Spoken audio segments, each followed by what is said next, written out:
నగరంలో సంచలనం సృష్టించిన కిచెన్ ప్లాట్ఫామ్ కింద శవం కేసును నేరేడ్మెట్ పోలీసులు ఛేదించారు. 5 నెలల క్రితం జరిగిన ఈ హత్య ఘటనలో నిందితుడు గవ్వల మల్లేష్ ను పోలీసులు అదుపులోకి తీసుకున్నారు. సిద్దిపేట జిల్లాకు చెందిన మల్లేష్ జేకే కాలనీలో అద్దె ఇంట్లో ఉంటూ ప్లంబర్ గా పనిచేస్తున్నాడు. ఇతను రావట్లేదని చెప్పేసి ఆ లాక్ బ్రేక్ చేసి వేరే వాళ్ళకు కిరాయి ఇద్దామని టూలెట్ బోర్డు పెట్టిన క్రమంలో వేరే ఎవరో రెంట్కి వస్తారు. అక్కడ రెంట్కి వచ్చిన సందర్భంలో దాని ఇల్లు మొత్తం క్లీన్ చేయించడం కొరకు అని చెప్పేసి చేపిస్తుంటే ఒక కిచెన్ ప్లాట్ఫామ్ కింద మనం ఏదైతే కిచెన్లో ఈ గ్యాస్ బండ పెట్టుకునే చిన్న ప్లేస్ ఉంటుందో అది క్లోజ్ చేయబడడం సిమెంట్ బ్రిక్తో సిమెంట్ కన్స్ట్రక్షన్ తోటి అది క్లోజ్ చేయబడి ఉండడం గమనించిండు.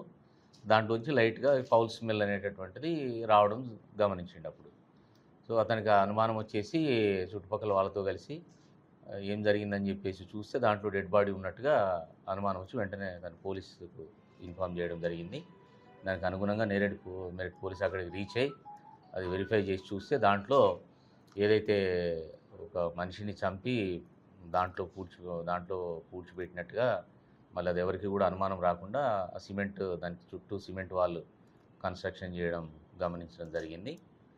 సో అప్పటికి అది పూర్తిగా రూపురేఖలన్నీ మారిపోయి కేవలం స్కెలిటిన్ మాత్రమే పోలీసుకు లభ్యమైంది.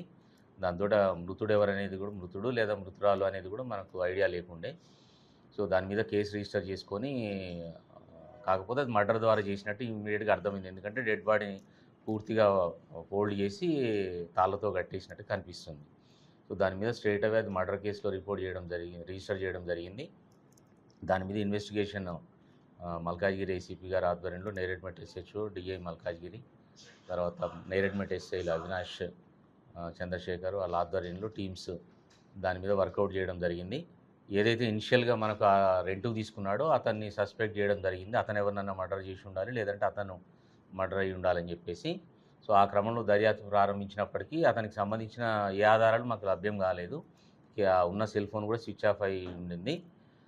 అది ఫర్దర్గా వెరిఫై చేస్తే అతను 2024లో సొంత కూతుర్నే అత్యాచారం చేసి పోక్సో యాక్ట్ కేసులో జైలుకు పోయి రావడం జరిగిందని తెలిసింది.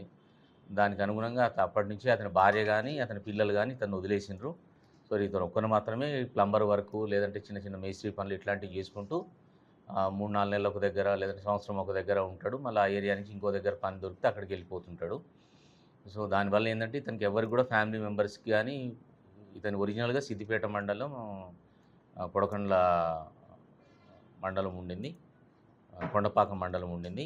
అక్కడ కూడా వీళ్ళ అన్నదమ్ములతో కూడా అతను ఎప్పుడైతే తన కూతురు కేసులో ఇతను రిమాండ్ కావడం జరిగిందో అక్కడ కూడా వాళ్ళెవరూ ఇతనితో కాంటాక్ట్ పెట్టుకోవడం లేదు. దానివల్ల ఇతనికి సంబంధించిన ఇన్ఫర్మేషన్ ఏం రాలేదన్నట్టు.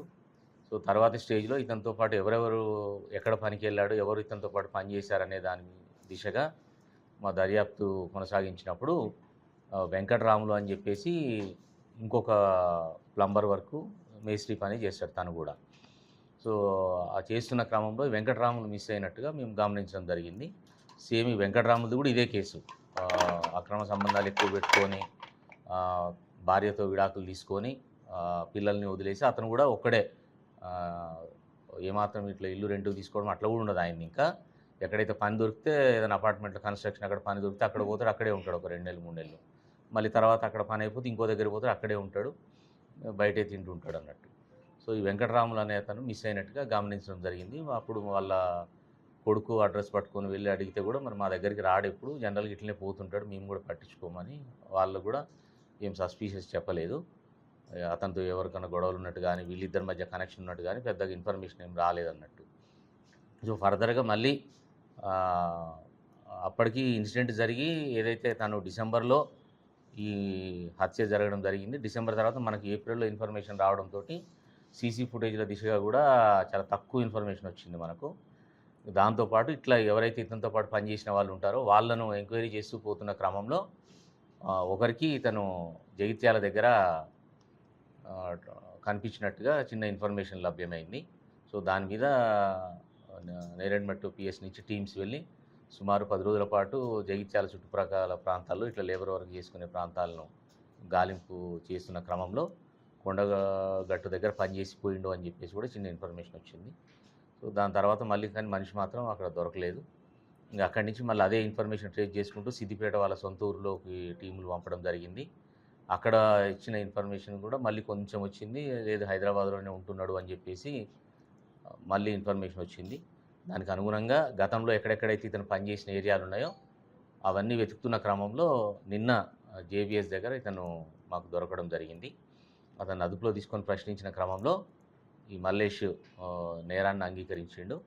దీంట్లో ఏం జరిగిందని చెప్పేసి మేము దర్యాప్తు చేస్తే ఈ వెంకట్రాములు ఇతను గతంలో ఒక బిల్డింగ్ కన్స్ట్రక్షన్ వర్క్ దగ్గర పరిచయం అయినరు.